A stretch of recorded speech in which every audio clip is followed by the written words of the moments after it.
Assalamu alaikum. This is our 36th lecture of managerial economics, and the topic that we are going to discuss today is alternative theories of the firm.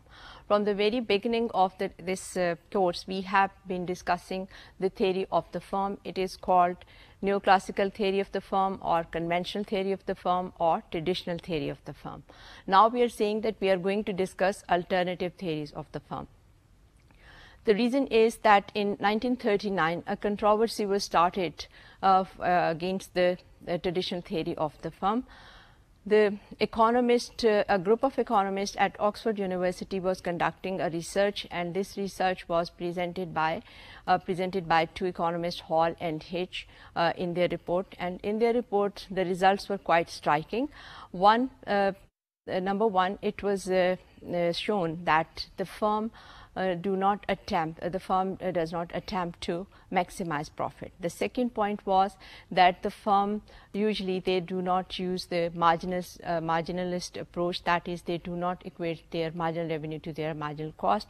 And the third important point was noted that the firm, the main market structure was oligopoly. That is the main market structure which was the most important and which was the most frequently observed market structure, that was oligopoly. So all these points, as we have seen here, that the report suggested that the firms normally do not try to attempt maximize their profit, whereas we have seen that during the course of our discussion we have noted that it was all the time we were saying that the objective of the firm was basically to maximize profits, or to maximize the value or the wealth of the firm, or to maximize the profits. This debate was started not only in England but also independently in America almost at the same time. So the controversy was revolving around different points, different assumptions of the traditional model. The traditional model has different assumptions. As I said, the main assumption was that the firms always attempt to maximize their profits. There are obviously other objectives, but all those objectives were subsidiary to this main objective. The second assumption that the traditional market made was that owners and the owners and the managers were the same. So this is also an important assumption which was made by the conventional theory. The third assumption was, in order to achieve the goal of profit maximization, marginalist rule was used, that is, marginalist rule by which marginal revenue is equated to marginal cost. This was the core rule that was being followed by all the firms which were seeking to maximize the profits. Another important assumption of the model is that there is perfect certainty. There is full knowledge of information, of the market conditions, and therefore there is a global rationality. Now we are going to consider this term global rationality in detail after giving these assumptions first of all. Then the next assumption was regarding the entry of the new firms into the market. Another important assumption was regarding the time horizon of the firm. Now we are going to take all these assumptions one by one and discuss all these assumptions. The first assumption, as I said, is that entrepreneur is also the owner of the firm. In the traditional model, the entrepreneur is also the owner of the firm, while we might notice that today, in this complex world of business, we will notice that not only the medium-sized firm but also sometimes the small firms, there the owner and manager are different persons. और जो बड़ी firms हैं जैसे corporate firms हैं तो उसमें owners जो हैं या shareholders, they are completely different from the managers. These owners or shareholders, they appoint the board of directors, and this board of director in turn it appoints the top management. So top management जो है or the managers of the firm, they have powers. उनके पास जो है decision making के powers हैं, and using this decision making powers, they sometimes they have a tendency to fulfill or to maximize their own vested interests. So we can see that when shareholders and the managers are not the same. Shareholders might be 100 or maybe thousands in number, and as far as managers are concerned, managers, they have a discretion to maximize their own interest, in the sense that they are not, it's not that they are not interested in the firm's profit maximization or revenue maximization, but the simple thing is कि यहाँ पे क्योंकि managers और owner different हैं अब. Previously in the conventional model, the entrepreneur and the manager, they were the same person. So obviously वहाँ पे situation जो थी वो different थी, लेकिन अभी हम ये कह रहे हैं कि managers कोई और हैं जो firm को manage कर रहे हैं और जो कि day to day operations जो हैं, decisions जो हैं वो firm के बारे में ले रहे हैं, और इनके पास major decision making power जो है, they have this power, that is they have to decide how much to invest and what to produce and what not to produce, and they also hire the staff and fire the staff. So उनके पास बहुत ज़्यादा power है, लेकिन इसका ये मतलब नहीं है कि जो शेयर होल्डर्स हैं, जो ओनर्स हैं, उनके पास कोई पावर्स नहीं हैं. So this means that there is a conflict of powers, the conflict of interest, the conflict of power, the conflict of objective. The objective, the desirable objective of the owners or shareholders is to maximize the profit, whereas as I said earlier, due to this discretion of power, the managers, they have a tendency to maximize their own utility. And what is their utility? The factors that are mainly related to their utility are their salaries, their job security, और जो staff को उन्होंने maintain करना है उसको उसके बारे में जो उसने डिसीशंस लेने हैं, और similarly the Prestige. So all these factors, they are very important as far as the utility maximization from the part of the managers is concerned. The second important point here is that, as I said earlier, that it was assumed that the basic objective of the firm is to maximize profit previously, but now these theories, which are called the alternative theories, they are broader in scope.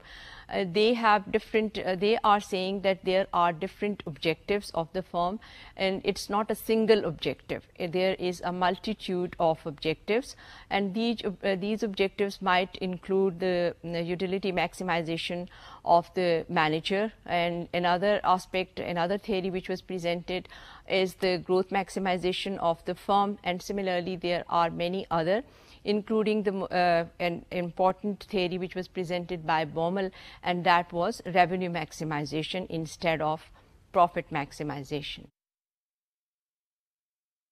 तो इस तरह से हम देख सकते हैं कि बहुत सी और जो theories पेश की गई which are called the alternative theories of the firm, they conclude that there are many other objectives other than profit maximization.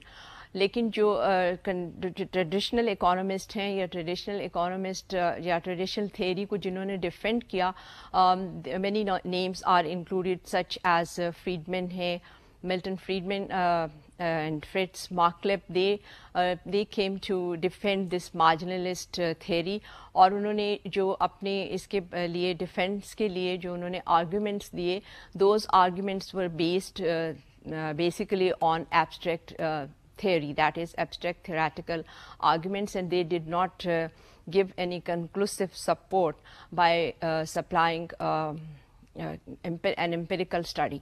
जैसे कि वहाँ पे हमने पहले देखा कि debate जो start हुई थी, that was started from due to an empirical study which was made in which was conducted in UK, और इसमें 38 firms जो थी वो sample ली गई थी, और उन्होंने ये शो किया रिजल्ट कि नॉर्मली जो फर्म्स हैं their objective is not to seek profit maximization, and they do not use this marginalist rule. तो इससे ये डिबेट जब कंट्रोवर्सी स्टार्ट हुई तो इसमें ट्रेडिशनल थ्योरी को डिफेंड करने के लिए बहुत से economist, a section of economists came forward and they tried to defend this theory. their line of argument was that the purpose of a theory is to that it has a power of prediction, and this theory और लेकिन इसमें उन्होंने ज़्यादातर जो है कोई empirical studies इसको support करने के लिए जो है वो लेकर नहीं आए. There was an economist, J.S. Early. He presented an evidence, an empirical evidence, और उसकी जो study थी that included 110 American well-organized firms, and on the basis of his study, he argued that modern accounting methods, they allow to calculate marginal revenue and marginal cost, and majority of these well-organized firms, they do use these calculations और वो marginal revenue और marginal cost जो है उसको calculate करते हैं, और वो बेसिकली वो जो है अटेम्प्ट करते हैं कि जो प्रॉफिट है उसको मैक्सिमाइज़ किया जाए, और इसके साथ ही ये रूल भी जो है वो इस्तेमाल करते हैं. बट द कंट्रोवर्सी जो है वो तो चल रही है, और लेकिन हमारा जो यहाँ पे इस लेक्चर में और जो नेक्स्ट 1-2 लेक्चर हैं उसमें हम ये अल्टरनेटिव थेरीज जो पेश की गई, जिसकी रीज़न ये थी कि मेजॉरिटी जो ये इकोनॉमिस्ट थे उनके ख्याल में profit maximization was not the only objective of the firm, and the second important thing that they were stressing was that owners and managers are not the same. There is a dichotomy between the owners and managers. There is a separation of managers and owners now. So that changed the scenario in which the firms were previously maximizing their profits. इसी तरह से हमने ये भी कहा कि वो उनके ख्याल में मार्जिनलिस्ट रूल जो है that is not being applied by majority of the firms, and it was shown in our previous lecture we have seen that instead another theory was presented which is called rule of the thumb pricing practice or markup pricing practice. वो हमने discuss किया था, but ultimately we have shown that at the end of the day the rationale behind the marginalist rule and the average pricing, the markup pricing practice rule is the same. So we cannot consider it as something a new theory. इसको हम एक नई theory के तौर पर जो है नहीं पेश कर सकते, क्योंकि जब हमने उसको डिटेल में डिस्कस किया था प्रीवियस लेक्चर में तो हमने देखा था कि उसके पीछे भी वही रैशनल जो है काम कर रहा है.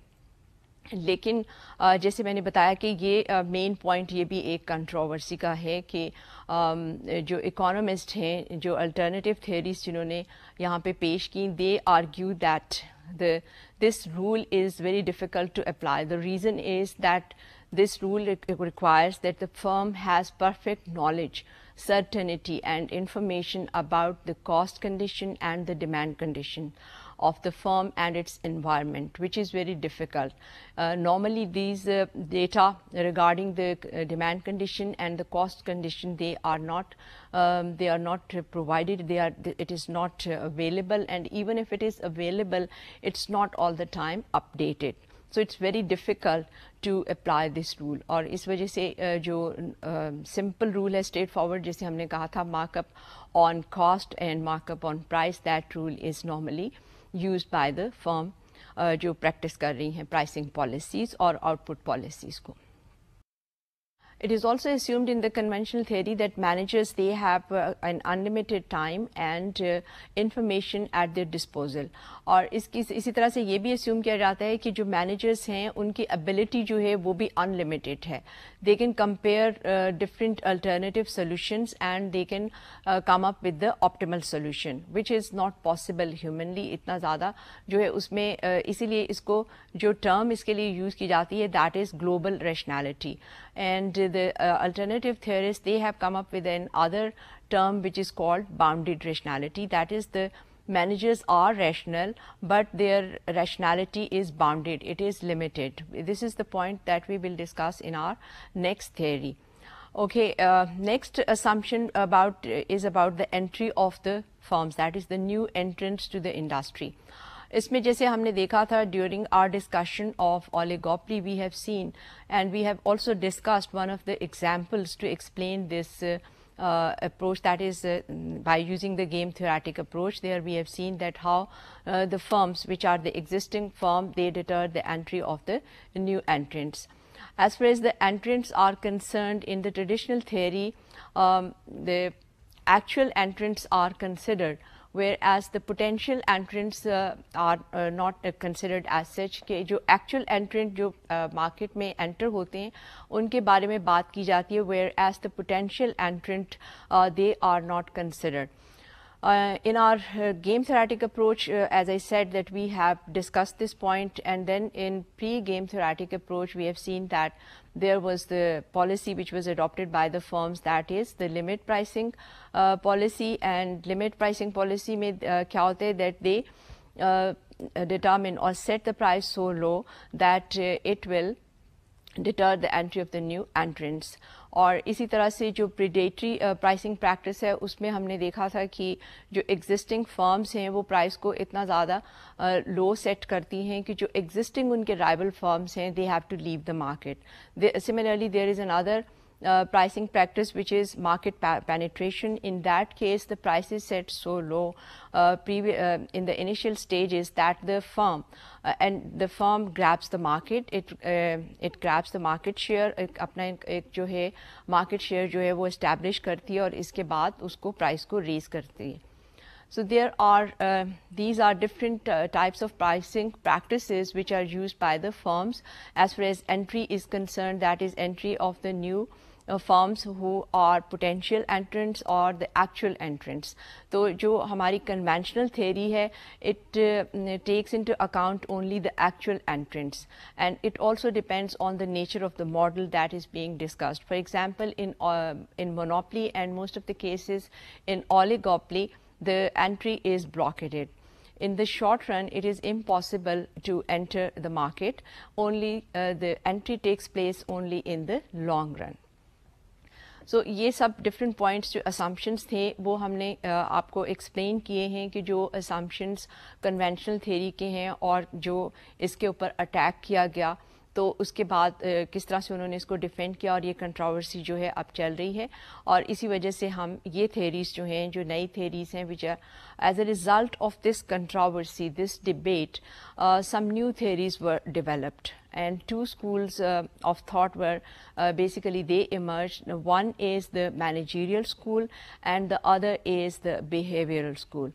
Managerial school की जो the managerial school, they have presented many alternative theories, and we will consider and discuss in detail some of these theories here during our next one or two lectures. And these theories include revenue maximization theory, which was presented by Baumol. Then we have to discuss the utility maximization theory, which was presented by Oliver Williamson, and another theory, managerial theory, is presented by Maris, and this is regarding the growth of the firm. तो इसके बाद जो behavioral theories हैं उसको भी हम एक next अलग lecture में जो है वो discuss करेंगे. So these are two different types of alternative theories that we are going to discuss basically. Today we have selected one of the important theories, alternative theory, which is called revenue maximization theory, which was presented by W.J. Baumol. Baumol has presented this model.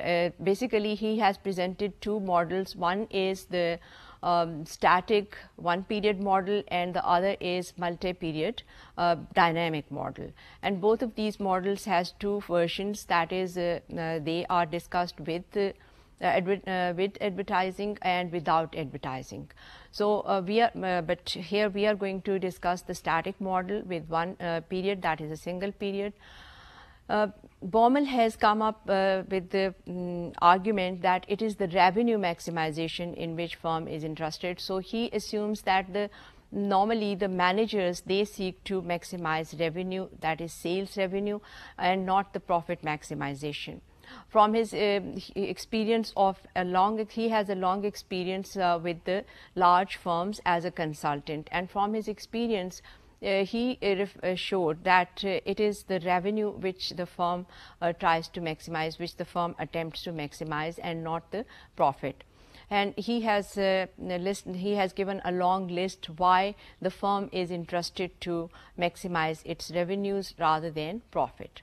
First of all is that as we said earlier, that it is at the discretion of the managers, so they have a tendency to maximize their own utility, and the salaries which their salaries are related to the revenue maximization. That is, if the sales are larger, their salaries will also be higher. So यहाँ पे कुछ studies जो हैं, empirical studies, they also have reflected that there is a strong relationship, there is a strong correlation between the executive salaries and also executive salaries and the revenue maximization or sales maximization as compared to the correlation between the manager's salary and the profit maximization. So that's why they are more interested to maximize sales rather than to maximize profit. Another reason he has listed is that banks and other financial institutions, they keep an eye on the revenues and the sales growth of the firm. So they are willing to finance a firm whose sales are growing and not the firm whose sales are declining, and for this purpose they do not consider the profit maximization, क्योंकि profit जो figures हैं वो they are released annually or maybe biannually, whereas sales जो है और जो sales का वजह से जो revenue generate हुआ है, that is released quite frequently. So that makes it, that indicator is more appropriate for the banks and other financial institutions. Another reason that he has given for revenue maximization is that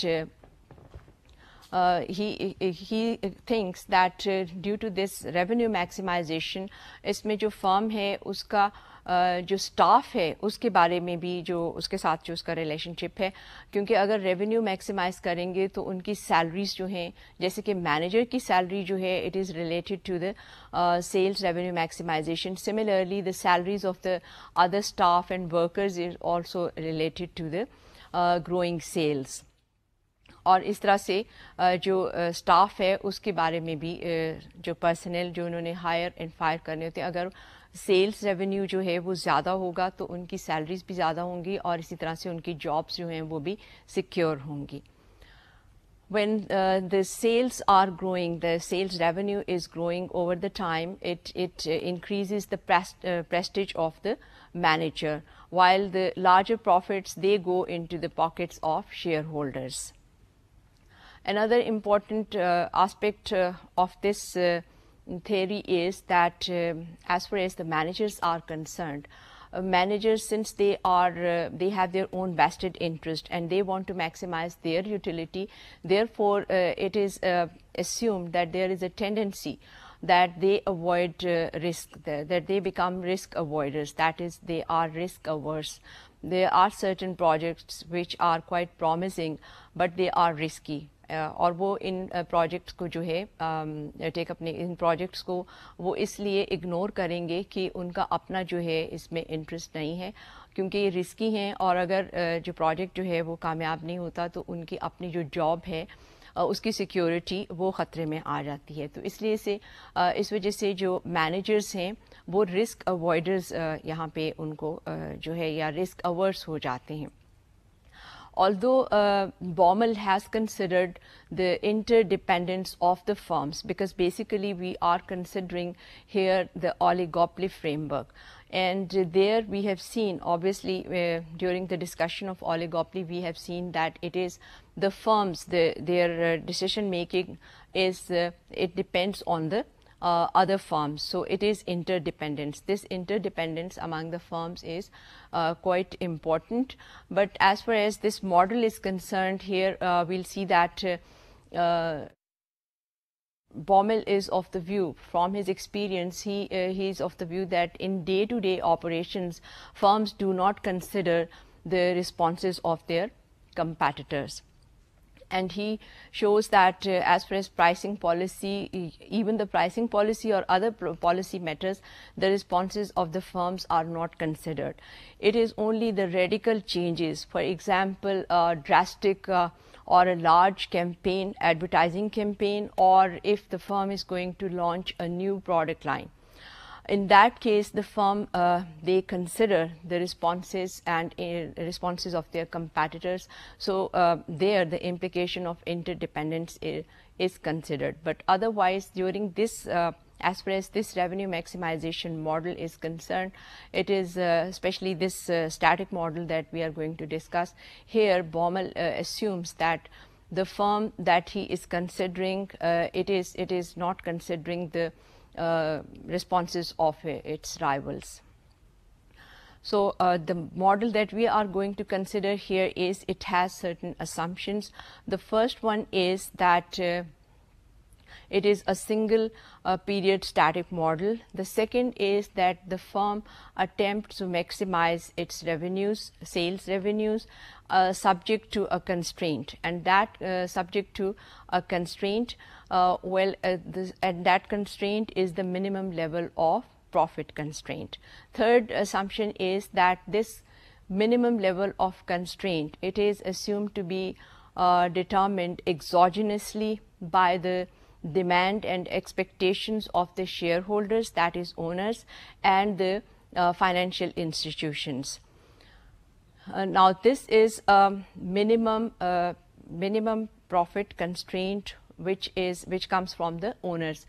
So the manager has to realize this minimum constraint, minimum profit constraint, because he has to, because of his job security, because if he does not realize, अगर वो इसको जो minimum constraint जो उनकी तरफ से आया है, owners की तरफ से, and which is in their interest, that is their desirable objective to maximize profits. So they are giving the manager a minimum level of constraint, profit constraint, and the manager has to realize that constraint because he has to avoid the fall of the prices of the shares on the stock market. अगर इस तरह से हो जाएगा तो जाहिर है कि जो फर्म है उसके shares जो हैं वो market में गिर जाएंगे. So in order to avoid this fall of prices of the shares of the market and to save his job, that is for the purpose of his own job security, he has to realize this constraint. The fourth assumption here, Baumol assumes the conventional cost and revenue relations, that is the cost curves and the revenue curves which are presented by the conventional theories. So this means that Baumol accepts that the cost curves are U-shaped and the demand curve that the firm is facing is downward sloping demand curve. Now in order to explain this model, we need to explain it with the help of a diagram, and as you can see on your screen that the diagram presented here is, it is showing the total revenue curve and the total profit curve. In the diagram you can see here the total cost curve, total revenue curve, and the total profit curve. The shapes of the curves are they are the same that we have been discussing so far. यहाँ पे आप देख सकते हैं कि total revenue, we are considering revenue maximization here. So the revenue or the total revenue curve is maximized at which point? It is obviously maximized at the peak point, and graphically we can show that this is the maximum point by simply drawing a tangent to this point, and we'll see that the slope of that tangent is the tangent is horizontal line, a horizontal straight line, which indicates that the slope of the curve at that point is equal to 0. Or in other words, simply mathematically by differentiating the total revenue curve with respect to Q, we'll get the marginal revenue and set it equal to 0 in order to find the level of output which will maximize the sales revenues of the firm. This point in the diagram is shown, as you can see here, that at this point where the total revenue is maximum and the marginal revenue is equal to 0, this corresponds to the level of output where 50 units are produced, and as a result the firm will get total revenue or maximize its revenue which is equal to $250. Now, if the firm is, let's say, assuming that firm is not a revenue maximizer, it is a profit maximizer, then you can see that the total profit function is maximized, that its peak point is at the level of activity where the firm is producing only 40 units, and at this level the maximum profit is equal to $90. And at this point you can see the greatest difference, the greatest positive difference between the total revenue and total cost curve. यहाँ पे peak point पे जो level of output है that is 40 units, और जो इसके profit maximize हो रहे हैं that is equal to $90, and it is also shown by the greatest positive difference between the total revenue and total cost curves, because total profit is nothing but it is equal to the difference between the total revenue and the total cost. So यहाँ पे लेकिन हम अगर हम इन दोनों को compare करें, because previously we were saying that the objective of the firm is to maximize profit, but now we are saying according to this model, in Baumol model, it is the firm is not a profit maximizer, it is a revenue maximizer. So we have to maximize, we have to maximize revenue in this case, but it is not a unconstrained optimization, that is the firm is not maximizing its sales revenue unconstrained. There is a constraint involved, and what is that constraint? As we have said in our assumptions of the model, we have stated that there is a constraint on the firm, on the manager. The manager has to consider that constraint, and that constraint is exogenously determined, that is, it is not determined within the model, it is assumed that it is determined exogenously by the demands and expectations of the shareholders or the owners of the firm. तो इस तरह से firm जो है, it has to, and the manager has to realize this constraint. This is the minimum constraint that the manager has to satisfy.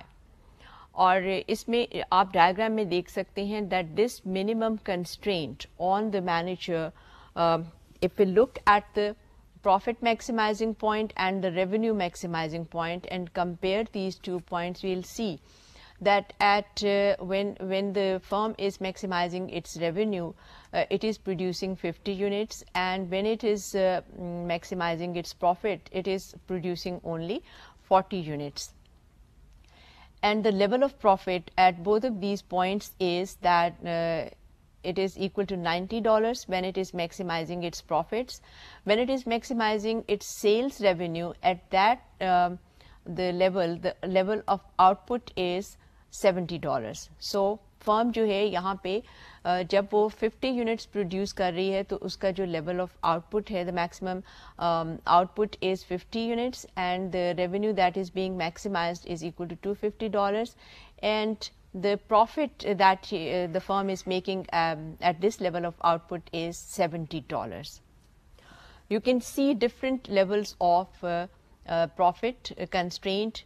We have drawn a line here. These are shown by the horizontal straight lines. First of all, there is a straight line which is indicating a minimum level of $40 of profit, then $70, and again we have here shown in the diagram $80. Now compare all these minimum level of constraints. First of all, we look at the minimum constraint when the constraint is only $40. As you can see that it will not affect the revenue maximization process of the firm. And as far as the $70 is concerned, here again we can see that the firm can attain the sales revenue maximization, and it will produce in that case 50 units, and it will earn maximum revenue which is equal to $250, and its profit is equal to $70, क्योंकि इस level पे जो profit है that is equal to $70. So if the constraint is $70, that is the minimum profit that the firm should make is equal to $70, this means that a profit level of $70 or less than $70, that is the case where the firm can attain its sales revenue maximization. That is, it will be on the point where the total revenue is at its maximum, and against this, corresponding to this, the activity level of the firm is 50 units. That is, it is producing 50 units, and at this point it is earning $70 as profit. तो इसमें firm जो है इस तरह से अगर ये situation है, if this is the situation, then we say that the profit level, the profit constraint is non-operative, and also the other term that is used is that it is non-binding. The reason is that here the firm is satisfying the minimum level of constraint which is exogenously determined in model. तो इसमें वो इसको भी fulfill कर रही है, और अपने जो revenue है, sales revenue, that is also being maximized. That is, the firm is operating at the level of output where it is producing 50 units, and here the revenue is maximized, marginal revenue is equal to 0. This corresponds to the point where marginal revenue is equal to 0. And we have shown earlier the relationship between marginal revenue, price, and elasticity, demand elasticity. As you can see on screen, that this is given as marginal revenue is equal to price times 1 minus 1 over demand elasticity. In our previous lecture we have and some other lectures we have derived this expression, and we have shown the relationship between mathematical relationship between marginal revenue, price, and demand elasticity. Since we are saying that the firm is operating at the level where marginal revenue is equal to 0 because the firm is maximizing its revenue, therefore MR is equal to 0. Now substituting 0 for marginal revenue into this expression, we get the expression without on the right hand side, that is P times, where P is the price, E is the elasticity, and MR is the marginal revenue. Since we are saying that marginal revenue is equal to 0, therefore this means that price times the expression in the bracket is equal to 0. Now on the right hand side, so we are saying that this expression is equal to 0, and the expression which we have on the right hand side is the product of, it is a product of two terms. One is price and the other is the expression within the bracket. So this means that one of them is equal to 0. Since price cannot be equal to 0 and it is always positive, since price is greater than 0, therefore we set 1 minus 1 over E equal to 0, and then solving for E we get that E is equal to 1, where E is the demand elasticity. So this means that when the firm is actually maximizing its revenues, sales revenues, then at that point its marginal revenue is equal to 0, and the demand elasticity, the absolute value of the demand elasticity E is equal to 1. Now coming back to the diagram, we have said that we have to consider the minimum profit constraint जो उन्होंने constraint इस पे impose किया है, that is sort of this means that we can also solve this problem by using the techniques that we have already developed. We have already developed some sophisticated techniques to solve a constraint optimization problem, and those techniques were Lagrangian multiplier method and the other was linear programming. For this simple, we are going to, here we have illustrated our problem with the help of this diagram, and now we are going to, next we will be considering the algebraic example. लेकिन अभी हम ये techniques इसमें use नहीं करेंगे because it's a simple example and we can solve this and show the results without using these sophisticated techniques. Although it is a problem of constraint optimization, therefore we could have easily use the Lagrangian multiplier method. Now considering the different levels जो हम constraint की बात कर रहे थे, तो उसमें आप देख सकते हैं that this minimum constraint level 40 up to 70, that is non-operative, non-binding, because it does not affect the revenue maximization problem of the firm. Firm जो है इस सूरत में अपने revenues जो हैं वो maximize करेगी and it will be operating at the level where Q is equal to 50. So these constraints are non-operative or non-binding. But the constraints, when the constraint is between $70, that is the minimum profit level should be between $70 to $90, then this constraint becomes binding or operative. So this means that there are two scenarios, there are two types of equilibria. In this case, one is that when the constraint is operative and the other is when the constraint is non-operative.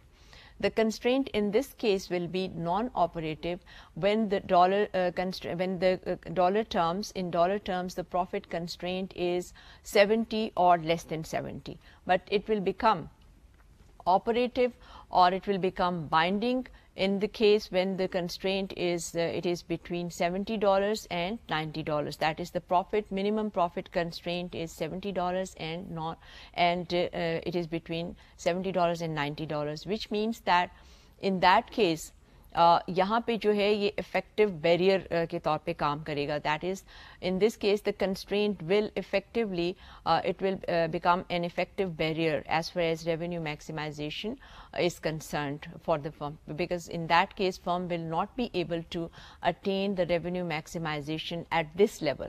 It has to be the point where it is operating, that will be different in that case, and that point obviously will be towards the left of the point where Q is equal to 50. So in that case obviously the firm will be producing less than 50 units.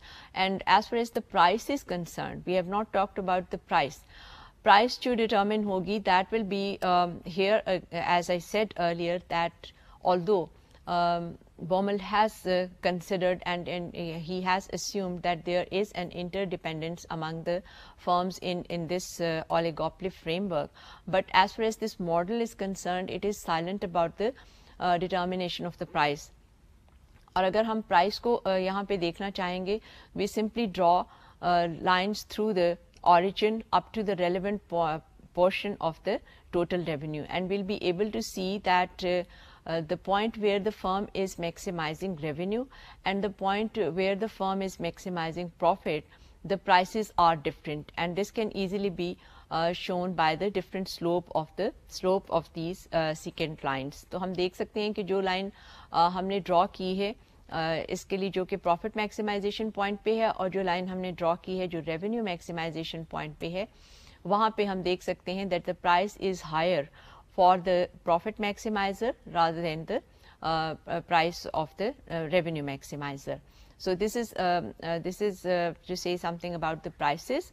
तो इस तरह से यहाँ पे हम देख सकते हैं the revenue maximizer is producing more than the profit maximizer, and he is charging a lower price than the profit maximizer. This means as far as the prediction is concerned, from this simple model we can make certain predictions. One is that the revenue maximizer is he will be producing more than the profit maximizer, and the other point is that he will be charging a lower price than the profit maximizer. Yet another prediction that can be made here is that if the constraint is non-binding, if it is non-operative, in that case firm will be operating at the level where it is maximizing its revenue, that is, in other words, its marginal revenue is equal to 0, and at that point the absolute value of the demand elasticity is equal to 1.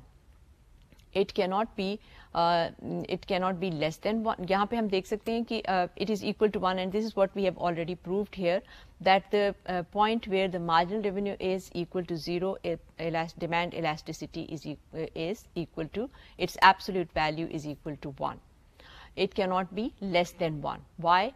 Because that would imply, if demand elasticity is less than 1, that would imply that marginal revenue is negative, and when marginal revenue is negative, this means that the total revenue is declining. Or इसमें we are not talking about the portion of the revenue curve which is declining. We are saying that here the objective of the firm is to maximize its revenue sales, its sales revenues. So this means that here the firm will be either it will be at the point where the revenue is maximized, marginal revenue is equal to 0 and the demand elasticity is equal to 1, or it will be working, it will be operating towards the left of this point where the total revenue is still increasing, it is rising and it is positive, it is not declining, and the marginal revenue is positive and demand elasticity in that case will be greater than 1. Now we are going to explain this model with the help of an algebraic example, and this algebraic example is the same that we have used graphically. Now look at the slide, you will see that here, assuming that the demand curve facing an oligopolist is given by Q equal to 100 minus 10p, or price P is equal to 10 minus 0.1 Q. So that we can easily find the total revenue now by multiplying the price function by Q, and we get total revenue is P times Q, which is equal to 10 minus 0.1 Q multiplied by Q, and we get 10 Q minus 0.1 Q square. And the total cost function of the firm is given as 70 plus 2 Q. Then we can easily calculate the profit function, which is total revenue minus total cost, and substituting total revenue and total cost function into this, we get the total revenue function, which is minus 70 plus 8Q minus 0.1 Q square. Now to find the profit maximizing level, assuming that the firm is maximizing its profit as in the conventional case, that is in the neoclassical case, jabke it was assumed that the firm is basically maximizing its profit. So in order to maximize its profit, simply it will we will differentiate the profit function with respect to Q and then set it equal to 0. So that at that point we will get the total profit which where it is maximized. Differentiating, we get 10 minus 0.2 Q and then setting it equal to 0, we get here Q equal to 40, and when we substitute this level of output, that is Q is equal to 40, into our demand function, we get P equal to 10 minus 0.1 multiplied by 40, and we get this is equal to $6. At this level of output, the total revenue is $240. By substituting 40 into this our total revenue function, we get the total revenue is equal to $240, and the profit that the firm is making, maximum profit, this is equal to $90. Now this is what we have already seen in our diagram. हमने यही example जो थी वो वहाँ पे भी ली है, and we are using the same example here so that it becomes easier for you to understand it. And here we have seen that when the firm is maximizing its profit instead of revenue maximization, if the firm is a profit maximizer, then in that case these are the values that that we get from the solution, that is total revenue. The firm is producing 40 units. At this level of output, the price is $6 per unit, and the total revenue that the firm is making is $240, while its maximum profit is $90. Now since it is a model in which the firm is a revenue maximizer, it's not a profit maximizer. So now to maximize the revenue function, we differentiate it with respect to Q and then set it equal to 0 in order to find the point where the total revenue is maximized. So the firm maximizes sales or revenue where the marginal revenue is equal to 0, and we differentiate our total revenue function and we get 10 minus 0.2 Q, and setting it equal to 0 and solving for Q, we get Q equal to 50, and at this level of output P is equal to 10 minus 0.1 multiplied by 50, and this is equal to $5.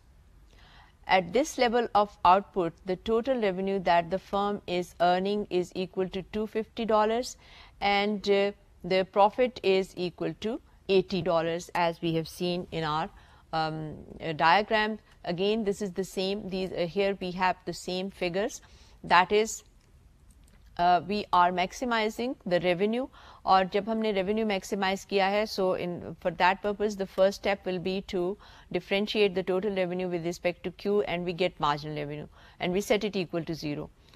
This is the point where the revenue, sales revenue are maximized, और ये हमने diagram में भी देखा था that at this point the firm will be producing 50 units and the firm will be producing 50 units and the price here is $5 per unit. As we have seen earlier and we have explained that a revenue maximizer will be producing more than the profit maximizer. Profit maximizer is producing 40 units, whereas the revenue maximizer without any constraint is producing 50 units at a price of $5 per unit. और जो profit maximizer है उसकी price जो है वो भी ज़्यादा है, that is $6 per unit. This is what we have already explained with the help of the diagram. Here we और यहाँ पे हमने आपको prices जो हैं और quantities जो हैं वो calculate करके उसी तरह से बताई हैं. Now we were assuming that the profit level, the minimum profit level, the constraint is $70, whereas the constraint is $70, but and that constraint is non-operative, that is it is not becoming a barrier, इसमें कोई जो effective barrier नहीं है ये, और it is non-operative or non-binding constraint in the sense that the firm can attain its sales revenue maximization while it is producing 50 units at a price of $5. So इस तरह से ये नॉन ऑपरेटिव जो है, ये जो कंस्ट्रेंट है ये नॉन ऑपरेटिव है.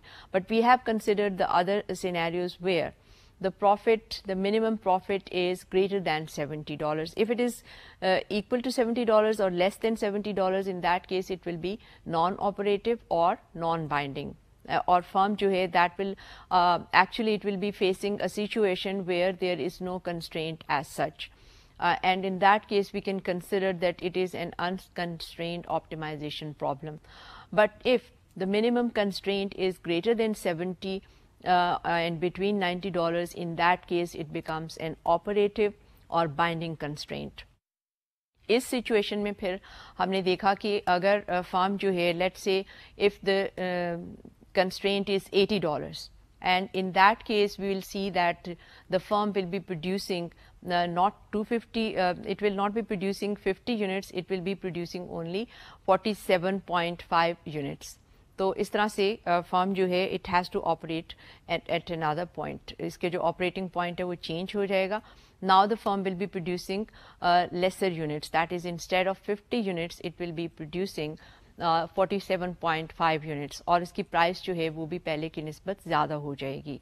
It will be $5.29 instead of $5 per unit. So and similarly the total revenue that the firm is earning, it will also decline, that is from $250 now it will be equal to somewhere 247 point something. So in this way we can see that when this constraint is increased, when this minimum constraint of profit is increased by the owners, in that case the manager has to realize this constraint in order to save his own job and also to avoid the fall of the prices of the shares, so that he have, क्योंकि ज़ाहिर है कि अगर prices जो हैं shares की वो market में गिर जाएंगी तो उसकी अपनी job security जो है वो that will be endangered and he will run the risk of being dismissed. So in order to avoid this, the manager has to realize this constraint, और इस सूरत में हमने देखा कि जो situation है वो change हो जाएगी.